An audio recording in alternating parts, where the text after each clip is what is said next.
नमस्कार, जय माता दी। मन्नू जिंदगी यूट्यूब चैनल में आप सभी का स्वागत है। फ्रेंड्स, आज हम सुनेंगे हरि प्रबोधनी एकादशी व्रत कथा और इसे देवउठनी एकादशी भी कहते हैं, हरि प्रबोधनी एकादशी भी कहते हैं। तो यह एकादशी है वो दीपावली के बाद आती है और कार्तिक शुक्ल एकादशी को देवोत्थान या देव उत्थान होता है। देव उठते हैं यानी भगवान विष्णु है जो योग निद्रा से जागते हैं 4 महीने बाद।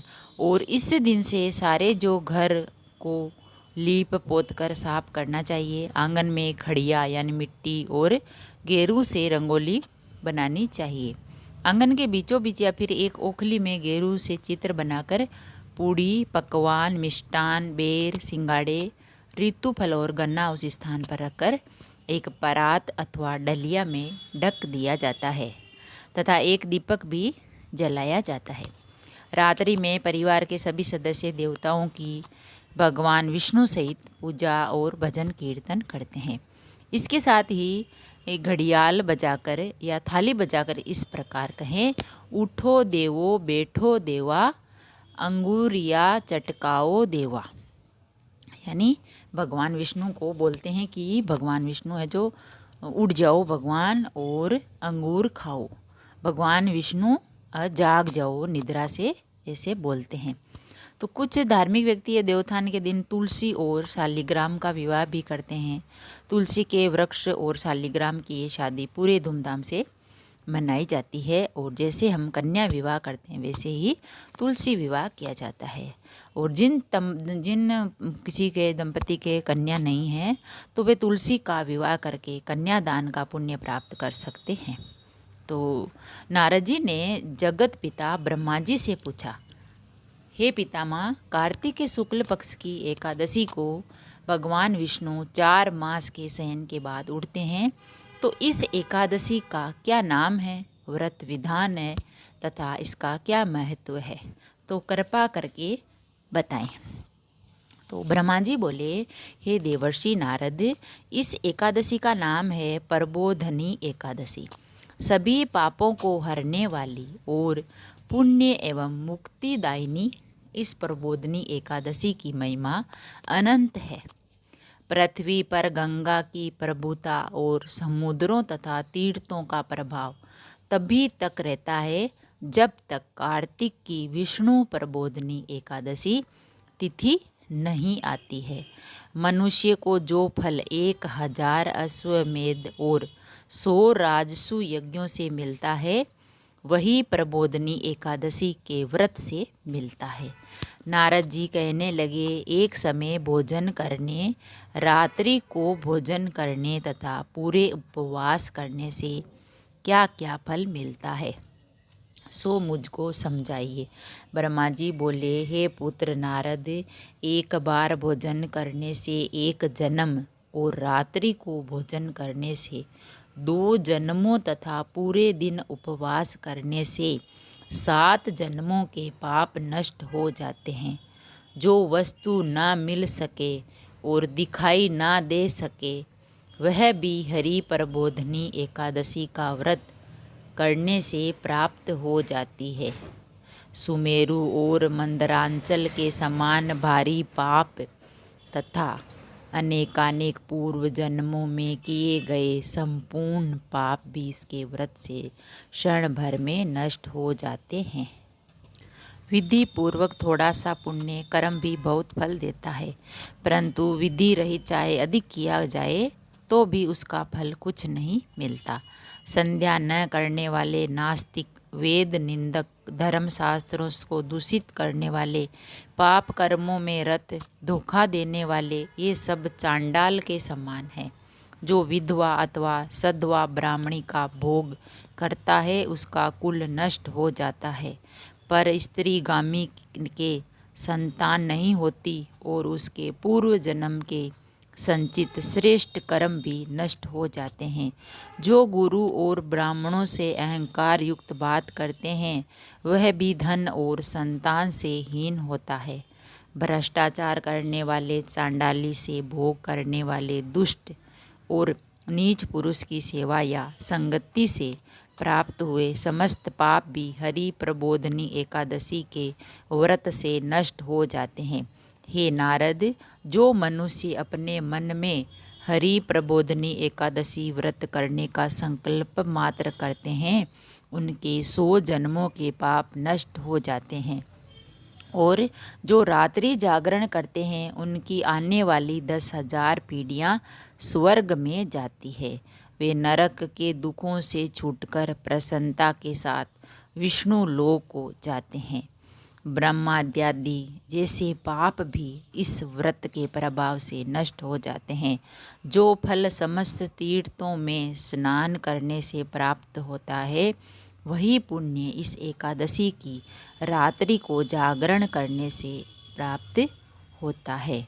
उसी मनुष्य का जीवन सफल है जिसने इस एकादशी का व्रत किया है।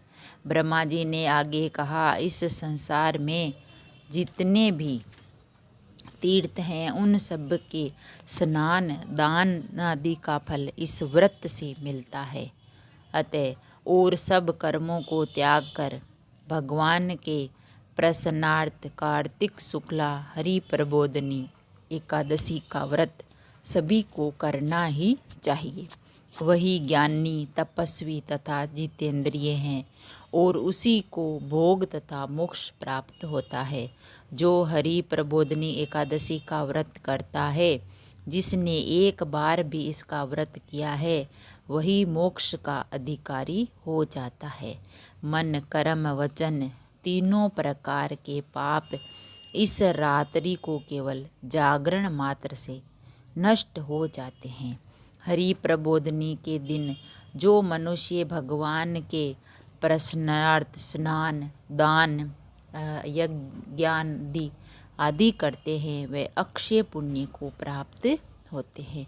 इस एकादशी का व्रत करने मात्र से मनुष्य के बचपन, यौवन और वृद्धावस्था में किए हुए संपूर्ण पाप नष्ट हो जाते हैं।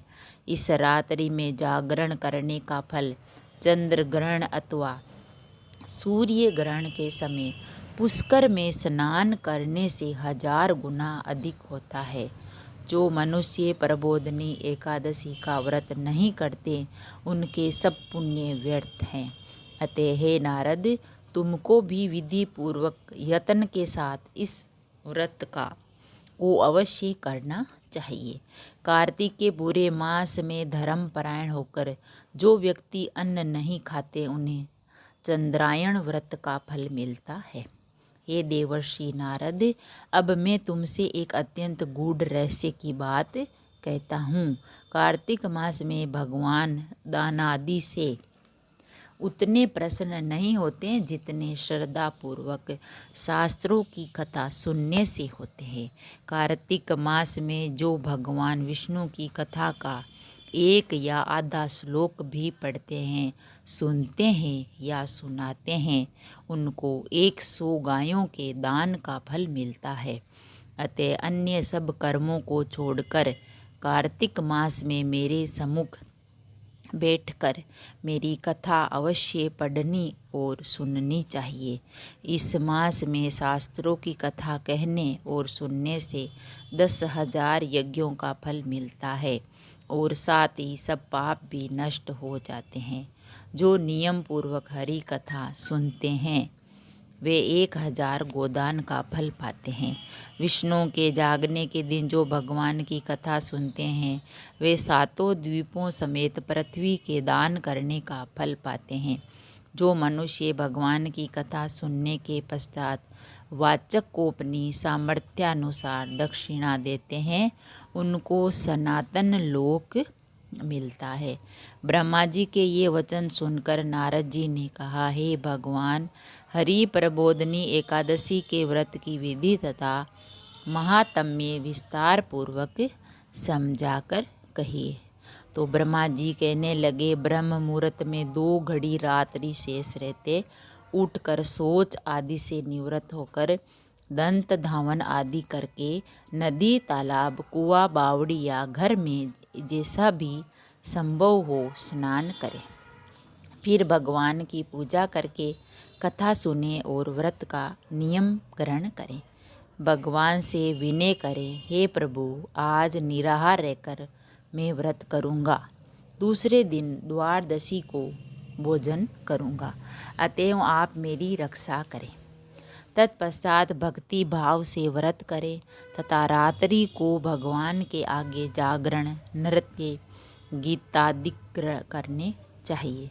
प्रबोधनी एकादशी को कृपणता त्याग कर पुष्पों, फलों, अगर, धूप, दीप, नवेद आदि से भगवान का पूजन करना चाहिए। शंख में जल भरकर भगवान को अर्घ देवें, इसका समस्त तीर्थों से करोड़ गुना फल होता है। जो मनुष्य अगस्त्य के पुष्प से भगवान का पूजन करते हैं, उनके आगे इंद्र भी हाथ जोड़ता है। कार्तिक मास में बेलपत्र से भगवान का पूजन करने से मुक्ति प्राप्त होती है। कार्तिक मास में तुलसी से भगवान का पूजन करने वालों के 10,000 जन्मों के पाप नष्ट हो जाते हैं। तुलसी का दर्शन, स्पर्श, नमस्कार, स्तुति, रोपण, जल से सिंचन और प्रतिदिन पूजन आदि तथा आरती करने से व कथा सुनने से करोड़ों युग तक विष्णु लोक में निवास करते हैं।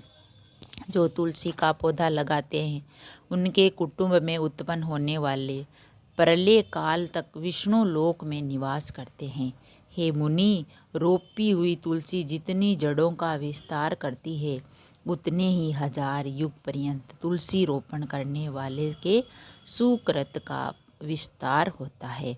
जिस मनुष्य की रोपण की हुई तुलसी जितनी शाखा पर शाखा, बीज और फल पृथ्वी में बढ़ते हैं, उसके उतने ही कुल 2000 कल्प तक विष्णु लोक में निवास करते हैं। हरि पूजा में पुष्पों के महत्व का वर्णन करते हुए ब्रह्मा जी ने कहा, हे वत्स, जो कदम के पुष्पों से विष्णु का पूजन करते हैं, वे कभी यमराज के दर्शन नहीं करते। गुलाब के पुष्पों से भगवान का पूजन करने वाले को मुक्ति प्राप्त होती है। जो वकुल और अशोक के फूलों से भगवान का पूजन करते हैं, वे सूर्य और चंद्रमा के रहने तक किसी प्रकार का शोक नहीं पाते हैं। जो मनुष्य सफ़ेद या लाल कनेर के फूलों से भगवान का पूजन करते हैं, उन पर भगवान अत्यंत प्रसन्न रहते हैं। वे करोड़ों गायों के दान का फल पाते हैं। जो दूब के अंकुरों से भगवान की पूजा करते हैं, उन्हें 100 गुना फल प्राप्त होता है। जो शमी के पत्र से अथवा चंपा के फूलों से भगवान का पूजन करते हैं, वे मनुष्य फिर संसार में नहीं आते। जो मनुष्य केतकी पुष्प भगवान पर चढ़ाते हैं, उनके करोड़ों जन्म के पाप नष्ट हो जाते हैं। पीले और लाल वर्ण के कमल पुष्पों से भगवान का पूजन करने वाले श्वेत द्वीप में निवास पाते हैं। प्रबोधनी एकादशी की पूरी रात्रि को जागरण, पूजन और कथा कीर्तन के बाद प्रातःकाल उठकर नदी पर जाए और वहाँ स्नान, जप तथा नित्य कर्म करके घर पर आकर विधि विधान पूर्वक भगवान केशव का पूजन करें। द्वादशी को व्रत की समाप्ति पर विद्वान ब्राह्मणों को भोजन कराएं और दक्षिणा देकर क्षमा याचना करें। इसके बाद भोजन, गो और दक्षिणा देकर गुरु का पूजन करें। जो वस्तु व्रत में छोड़ने का नियम किया हो, वह ब्राह्मणों को पर्याप्त मात्रा में देवें। हे नारद, रात्रि में भोजन करने वाला मनुष्य ब्राह्मणों को भोजन कराए और स्वर्ण सहित बेल का दान करे। जो मनुष्य मांसाहारी नहीं है, वह गोदान का दान करें। आंवले से स्नान करने वाले मनुष्य को दही और शहद का दान करना चाहिए। जो मनुष्य फलों को त्यागे, वह फलों का दान करें। तेल तथा घी छोड़ने पर दूध और अन्न छोड़ने पर चावल का दान करें। जो भूमि शयन का व्रत लेते हैं, उनको सैया तथा तुलसी सब सामग्री सहित देनी चाहिए। पत्ते पर भोजन करने वाले को स्वर्ण का पत्ता धृत घी के सहित देना चाहिए। मौन व्रत धारण करने वाले को ब्राह्मण व ब्राह्मणी को मिठाई का भोजन कराना चाहिए। बाल रखने वाले को दर्पण, जूता छोड़ने वाले को एक जोड़ा जूता, लवण त्यागने वाले को शर्करा दान करनी चाहिए। मंदिर में दीपक जलाने वाले को तथा नियम लेने वाले को व्रत की समाप्ति पर ताम्र अथवा स्वर्ण के पात्र में घी और बत्ती रखकर विष्णु भक्त ब्राह्मण को दान देना चाहिए। एकांत व्रत करने वाले को 8 कलश वस्त्र और स्वर्ण से अलंकृत करके दान करने चाहिए। यदि इतना संभव न हो सके तो इनके अभाव में जितना अधिकाधिक हो जाए उतना अवश्य दान करें। ब्राह्मणों का आशीर्वाद वचन सब व्रतों की सिद्धि देने वाला कहा गया है, अतः उन्हें सब प्रकार से संतुष्ट करके विदा करें।